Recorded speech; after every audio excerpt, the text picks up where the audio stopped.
नमस्ते दोस्तों, आज हम भौतिक विज्ञान में गति पढ़ेंगे। गति गति क्या है, आपको ये भी तो जानना जरूरी है ना। गति क्या है?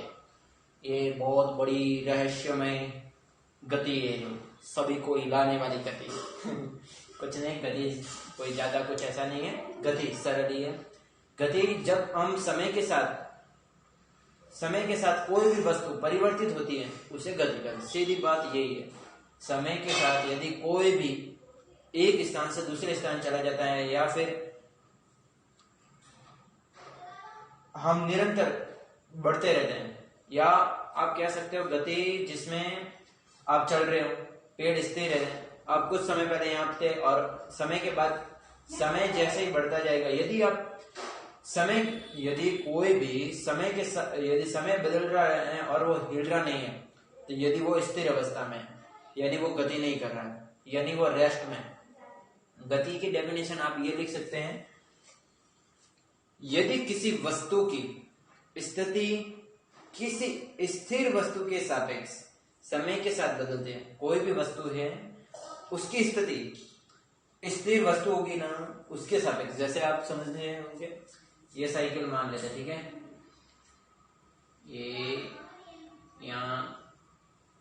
ये साइकिल है, यहाँ पर कोई बैठा है, ठीक है, यहां से इसने दोनों हाथ से पकड़ लिया, ये पेंडल है और इसके सामने ये वृक्ष है, ये 5 बजे यहां से निकला और यहाँ 5:05 में पहुंचा, या 5:01 में।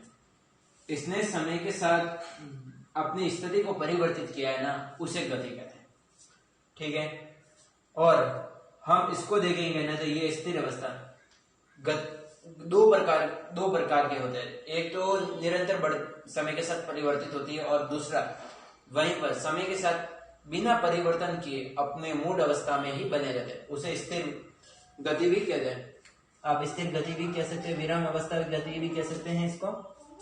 जैसे आप उदाहरण के गति के उदाहरण आप ये जान सकते हैं। चलती ट्रेन जो बिजली पोल या पटरी के किनारे स्थित पेड़ पौधे के सापेक्ष अपनी स्थिति बदलती रहती है। समय के साथ स्थिर अवस्था के सापेक्ष स्थिति नहीं बदलने पर उसे विराम अवस्था।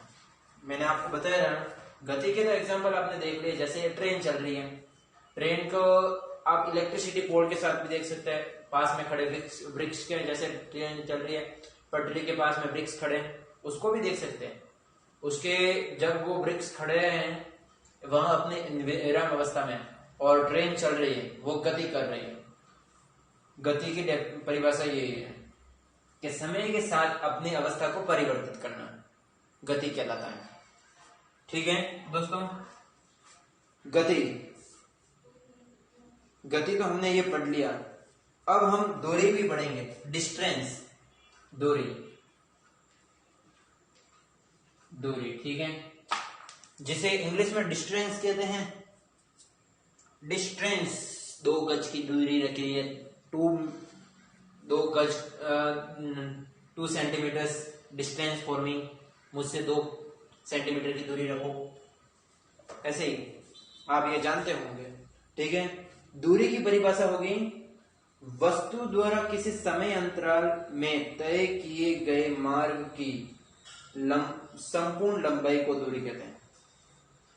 वस्तु द्वारा किसी समय अंतराल में कोई भी, यही वस्तु मान लो साइकिल, यार ज्यादा कुछ नहीं, साइकिल मान लो, साइकिल है, ये साइकिल जो समय अंतराल में, जैसे 5, मैंने ये बताया ना, समय अंतराल में, जैसे ये साइकिल यहाँ तक आई है, तो इसके बीच में ये डिस्टेंस हुआ ना, कितनी दूरी चला ना, इसे ही दूरी कहते हैं। ये 5 किलोमीटर चला 5 मिनट में, या फिर 1 किलोमीटर, या 5 मीटर भी कह सकते हैं, कुछ भी आप कह सकते हो, ठीक है। दूरी की परिभाषा यही है। दूरी हमेशा ये याद रखना, धनात्मक, ऋणात्मक व शून्य कुछ भी हो सकती है। जैसे दूरी क्षमा करना, दूरी कभी भी, ये बात ध्यान रखना, दूरी कभी भी शून्य नहीं हो सकती, आप ये जानते होंगे, और ऋणात्मक नहीं हो सकती। दूरी ऋणात्मक भला कैसे हो सकती है, आप ये जान सकते हो क्या? ये दूरी यहाँ तक चला है, कितना चला है? ये 5 किलोमीटर, आप 5 किलोमीटर ही कह सकते हो ना, -5 तो कह नहीं सकते, -5 कैसे चल सकता है वो, ये बताइए। इसलिए ये केवल 5 सेंटीमीटर या 5 मीटर, 5 किलोमीटर इतना ही चलेगा। दूरी हमेशा धनात्मक ही होगी, ऋणात्मक और शून्य कभी नहीं होगी। यदि शून्य होगी तो वो चीज विराम अवस्था में आ जाएगी, आप ये ध्यान रखिएगा। और विस्थापन सदैव याद रखना, विस्थापन एक स्थान से दूसरे स्थान पर चले जाना, समय के साथ एक स्थान से दूसरे स्थान पर चले जाना। समय बदला, 5 बजे यहाँ था और 5:05 में यहाँ आ गया, ये विस्थापित हो गई। बस विस्थापन 0 भी हो सकता है, यानी शून्य, माइनस में भी, ऋणात्मक भी हो सकता है और धनात्मक, ये तीनों अवस्था विस्थापन के अंदर ही होगी। ये आप इस बात को ध्यान रखना, ठीक है। चाल, चाल क्या है? चाल को इंग्लिश में स्पीड कहते हैं। क्या कहते हैं? स्पीड।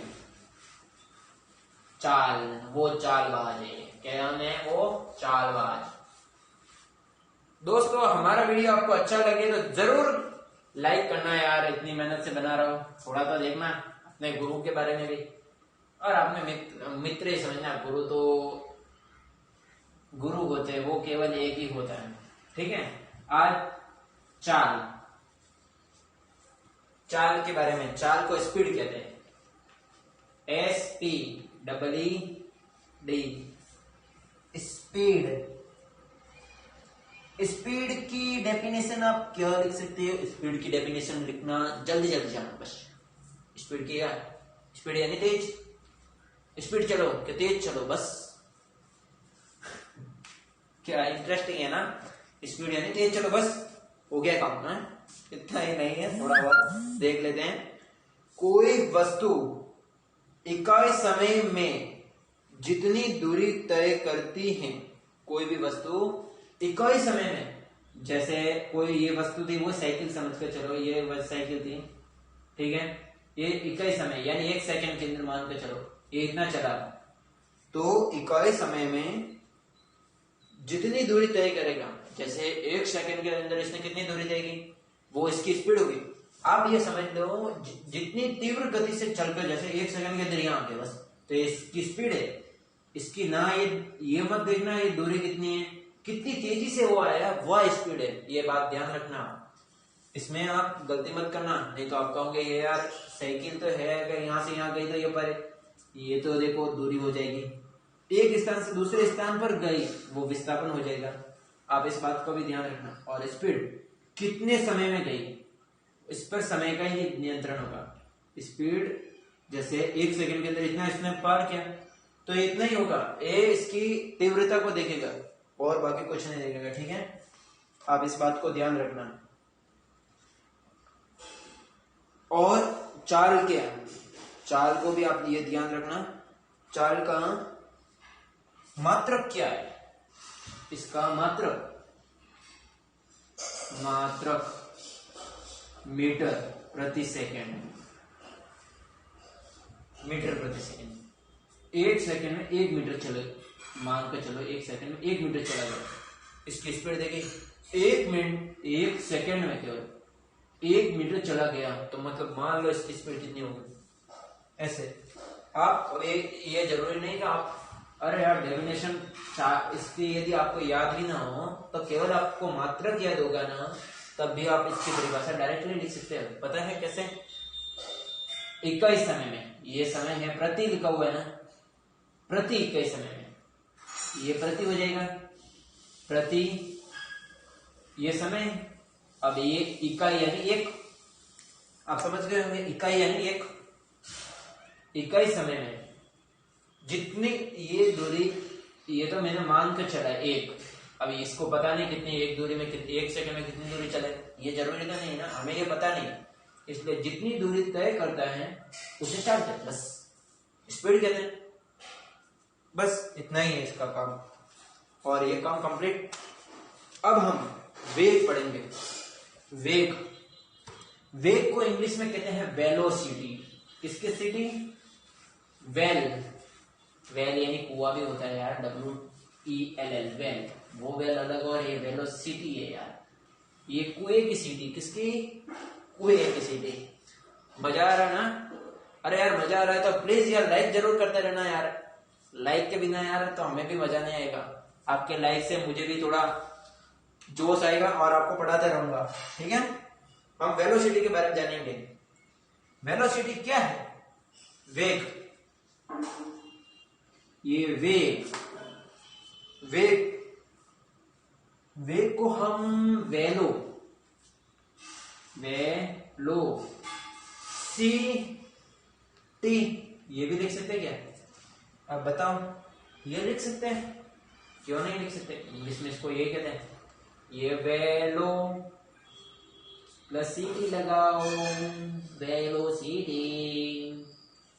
वेल यानी अच्छा भी होता है। आई एम ऑलवेज वेल भाई, मैं बहुत अच्छा हूं यार, वेल। और ये वेल होता है। अरे भाई मैं अच्छी सिटी के अंदर, यानी जो बजाते ना सिटी, ए भाई सिटी मत मारने का, नहीं तो कन पड़े सेट कर देंगे। क्या कर देंगे? कन पड़े। ये वो कन पड़े नहीं है, ध्यान रखना। वो कन पड़े कर दिए तो आप सब कन पड़े बन जाओगे। आपको वेलोसिटी के बारे में बताएंगे, आपको परिभाषा बताते हैं। पहले आप परिभाषा सुन लीजिए। कोई वस्तु इकाई समय में किसी निश्चित दिशा में जितनी दूरी तय करती है। जैसे कोई भी आप मान कर चलो, ये वही साइकिल मान कर चलो यार, साइकिल है, ये लो साइकिल, ये निश्चित दिशा, यानी ये तो उत्तर होती है, दक्षिण, पूरब और पश्चिम, ठीक है। ये पश्चिम से पूरब की ओर जा रहा है, यानी एक निश्चित दिशा हुई। और इकाई समय में, समय वही इकाई समय में दूरी चलता है, बस वेलोसिटी। अपने इसने कहा है कोई वस्तु इकाई समय में किसी निश्चित दिशा में जितनी दूरी तय करे, इसने निश्चित दिशा में इतनी 5 किलोमीटर दूरी तय कर ली भाई, वेलोसिटी। बस वेलोसिटी ये एक सदिश राशि है, आपको ये जानना होगा। कल मैंने आपको राशियों के बारे में बताया ना, राशियां, जिसमें केवल ये याद रखना, सदिश राशि के अंदर आपको कोई, यदि आपको उसका एग्जाम्पल पता नहीं हो तो यार सदिश राशि को कैसे याद किया जाए? जिसके अंदर व दिखाई दे, जैसे आपको ये पता होगा ये व है, ठीक है, और ये स आगे लग गया और ग। अब इसके अंदर दो चीज और लगाने पड़ेंगे, एक इसके ऊपर मात्रा और एक इसके ऊपर संवेग हो गया। अब ये व है तो यहाँ दो चीज और, ये ग से और ये से वेग हो गया, ठीक है। बाहर भी ये समझना मत यार, बाहर है कि यार ये अदिश राशि नहीं, ये भी सदिश राशि, इसको आप याद रखना होगा, ठीक है। चुंबकीय त्वरण, वो भी एक, इसमें त्वरण आ रहा है ना, त्वरण, ये भी सदिश राशि है। इसके आगे चुंबक लगा दो, चुंबकीय त्वरण, ये हो गया चुंबकीय त्वरण। इंटरेस्ट से पढ़ना आपको यार। भाई लोग यार आपको अच्छा लगे तो यार लाइक जरूर करना यार, लाइक के साथ शेयर और अपने दोस्तों को जोड़ते रहो ताकि वो समझे यार, कुछ सीखे, यहाँ से सीख कर जाए और अपने बोर्ड एग्जाम में अच्छे मार्क्स लाकर अपने परिवार का नाम रोशन करे। यार आप जरूर करना है इस पर ध्यान, ठीक है। हम यार वेग को ले लेते हैं, ठीक है। वेग के बारे में पढ़ेंगे, वेग, वापस इसको वेग से लेते हैं यार। वेग क्या है? वेग, अरे वेग तो वो है, क्या आपने सुना होगा, आपने वो रामायण देखी होगी, जब महाबली हनुमान जी जब लंका की ओर प्रस्थान करते हैं, यानी वो उस तरफ जाते हैं, तो आपने क्या सुना होगा उनके मुख से कि इनका वेग सूर्य की जो किरणें है ना उसके समान है वेग, यानी एक निश्चित दिशा में, जैसे वो केवल लंका की ओर ही जा रहे थे ना, बस लंका की ओर अपना एक संकल्प लेकर गए थे। जैसे अपना उन्होंने ये कर दिया ना कि डायरेक्ट मुझे तो लंका ही जाने का है, बीच में कहीं इस तरफ जाने का नहीं है और उस तरफ जाने का नहीं है, यानी ना लेफ्ट ना राइट, केवल स्ट्रेट जाने, सीधा जाने का मुझे लंका की ओर। तो ये समझ लो ये हनुमान जी जा रहे हैं, देखो देखो ये हनुमान जी अपने वेग से जा रहे हैं। वेग यानी उनकी गति कितनी होगी, तेजी। तो वो चाल भी आप देख सकते हो, उनकी चाल यानी स्पीड बहुत तेज, स्पीड उनकी मैंने भी सुनी है, इसलिए आपको भी बता रहा हूं। मैंने सुनी थी कि उनकी स्पीड प्रकाश के वेग के समान है। सूर्य का प्रकाश है ना, उसके वेग के समान उनकी स्पीड थी। यानी वो एक पल में यहाँ होते तो दूसरे पल में वहां हो जाते, इतनी स्पीड थी। इसलिए तो वो हनुमान जी तो गए थे माता सीता की खोज के लिए, आप ध्यान रखना यार। तो ये वेग है, उनका वेग अतुल्यता, जिसकी कोई अतुल्य जिसकी तुलना न की जाए, अनमोल, अतुल्य, जिसकी उस वेग की तुलना किसी से नहीं की जाए, कितनी तीव्र थी। तो एक निश्चित दिशा में समय के साथ परिवर्तित होना, अपने समय में कितनी दूरी, एक इकाई समय में एक निश्चित दिशा में उन्होंने कितनी दूरी तय की थी, बस ये मान के चलो। जैसे उन्होंने 4 घंटे मान के चलो, 4 आवर्स, ठीक है, ये 4 आवर्स है। 4 आवर्स में श्रीलंका पहुंच गए। श्रीलंका,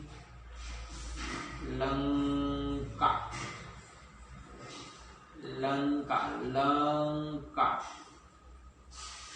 अरे कुछ भी लिख दो यार, लंका या लंका, एक ही बात है। मजे लो यार, इस नाम से मजे लेते रहना। मजे में कमी आ गई तो आप समझना प्रेशर के अंदर, कुकर के अंदर बैठ गए हो यार। प्रेशर कुकर यानी दबाव, प्रेशर को कहते हैं दाब, दाब, वो यार वो अलग है टॉपिक, पहले इसको पढ़ लेते हैं। आपका वेग ने तो पढ़ लिया, वेग सदिश राशि आपको ये भी मैंने बता दिया था, ठीक है। और आपको ये भी बताना जरूरी होगा कि वेग का मात्रक 20 चाल के समान ही है, मीटर प्रति सेकंड। आपको ये जरूर याद रखना होगा, चाल और मीटर, ये चाल का है और वेग का, दोनों का मात्रक आपको इसको जरूर रखना है। इकाई समय में निश्चित दूरी की ओर, मतलब निश्चित दिशा में दूरी तय करना, उसे वेग कहते हैं।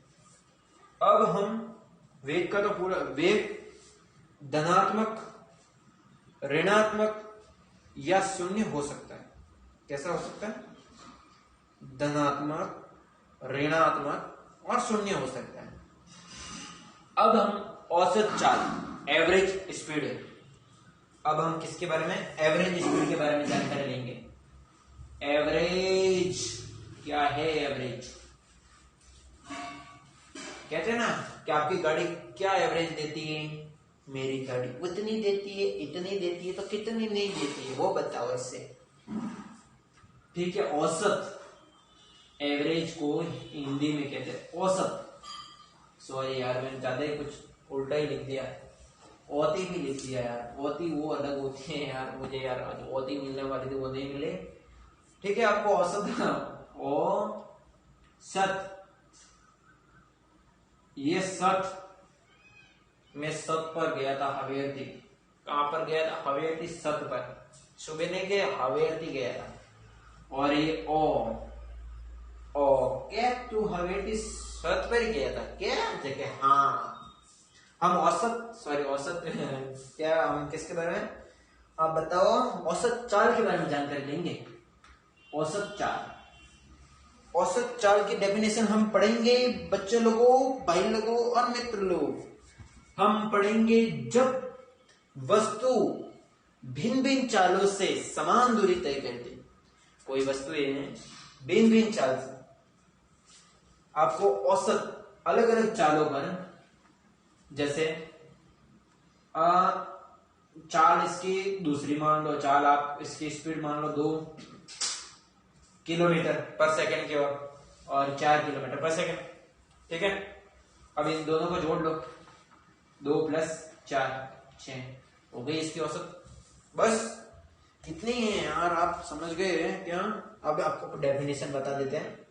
जब वस्तु भिन्न भिन्न चालों से समान दूरी तय करती, दूरी भी आपको यार, आप ये 2 मिनट, ये 2 मिनट के 2 सेकंड की मान लेती है और 4 सेकंड, ठीक है।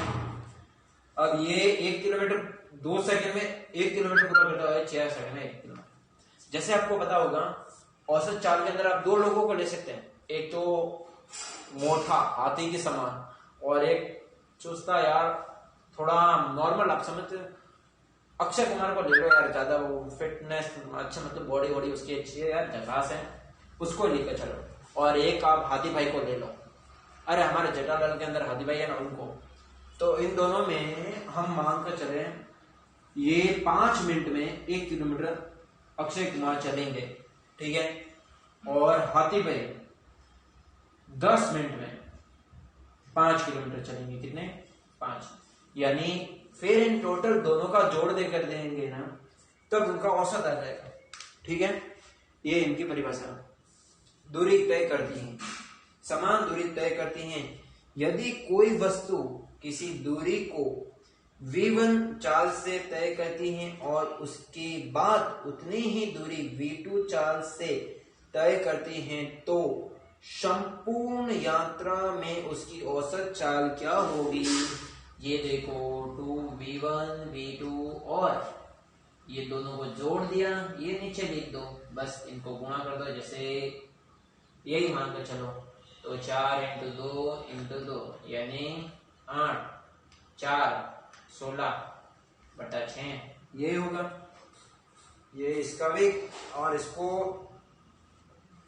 आप यहाँ से देखो, ज्यादा कुछ मत करना, यहाँ से इसको काट दिया 8 बार और इसको 3 बार, तो 8/3 ये इसकी औसत चाल होगी, ठीक है। औसत चाल के बारे में हमने पहला भाग तो ये देख लिया। दूसरा भाग होगा कि जब वस्तु भिन्न भिन्न चालों से, यानी अब केवल चाल चेंज करनी है। पहले तो चाल को हमने समान किया था, ये समान चाल यानी इनकी स्पीड समान रखी थी, ठीक है। आपको ये बताना होगा कि अब चाल को भिन्न भिन्न ले लेंगे, ठीक है। और उस समय वस्तु भिन्न चालों पर चलते थे, वस्तु भिन्न भिन्न चालों से समान दूरी तय करते थे। आपको किस तरह से बताया जाए कि आपको अच्छी तरह से समझ में आए, मेरे द्वारा आपको कोई रुकावट खेद ना हो, इसलिए मैं यहाँ पर आपको पुनः इसको समझा देता हूँ। और आपको यार वीडियो अच्छा लगे तो दोस्तों यार प्लीज लाइक करना, शेयर करना और सब्सक्राइब तो जरूर करना भाई लोगों, प्लीज यार। इतनी मेहनत से वीडियो बना रहा हूँ, थोड़ी तो यार मेरे सामने भी देखते रहना। और मैं आपको 2 उत्तर, ठीक है। एक तो समान चाल, समान चाल, एक असमान चाल, चाल। इसमें वस्तुएं अलग अलग हो जाएगी, एक साइकिल और एक ट्रेन ये हो गई।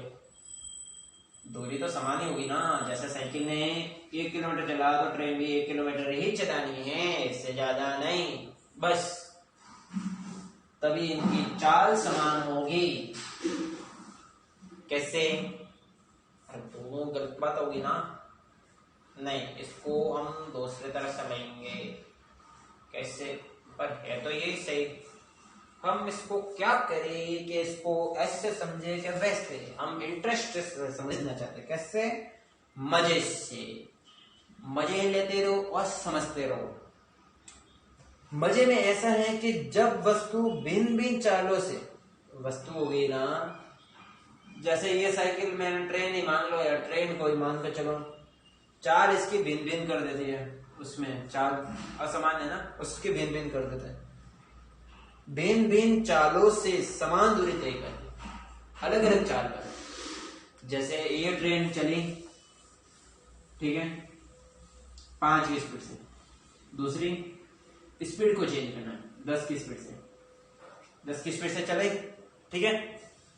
और इनकी दूरी तो समान ही होगी, पहले 5 की स्पीड में, अब 10 की स्पीड में, ठीक है। अब दूसरा होगा इनका, तब आपको है ना, जब इसका होगा ना, तब आपको ये v1 और v2 बट्टे में v1 + v2, ये फॉर्मूला आपको याद रखना।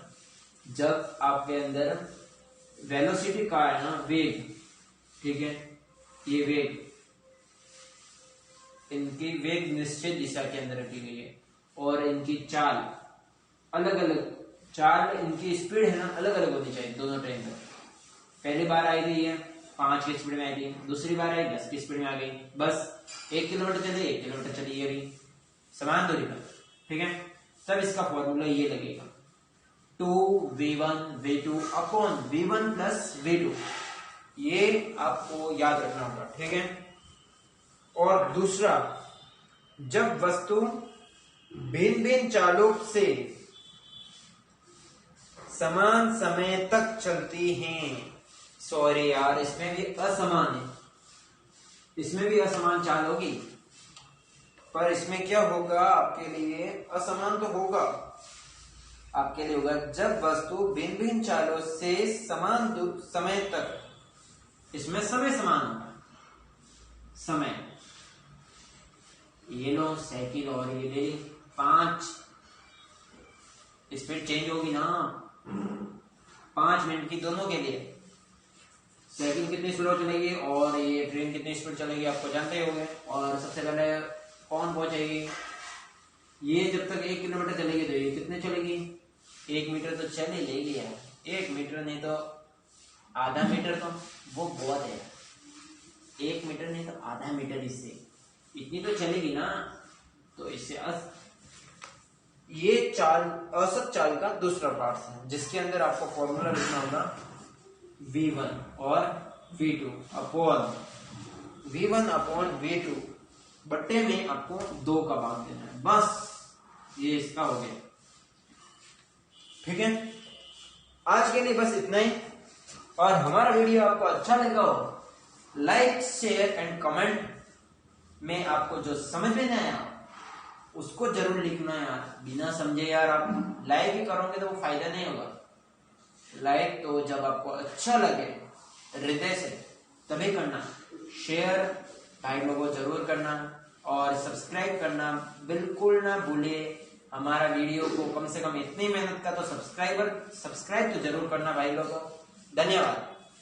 कल हम दूसरा टॉपिक लेंगे, ठीक है, त्वरण के बारे में बताएंगे, त्वरण के बारे में थोड़ी बहुत जानकारी ले लेंगे, उनकी डेफिनेशन पढ़ लेंगे, मात्रक देख लेंगे और फिर आपको थोड़ा और भी कुछ उसके त्वरण के बारे में बताते रहेंगे और मजे करते रहेंगे। धन्यवाद दोस्तों, आज के लिए इतना ही बहुत है।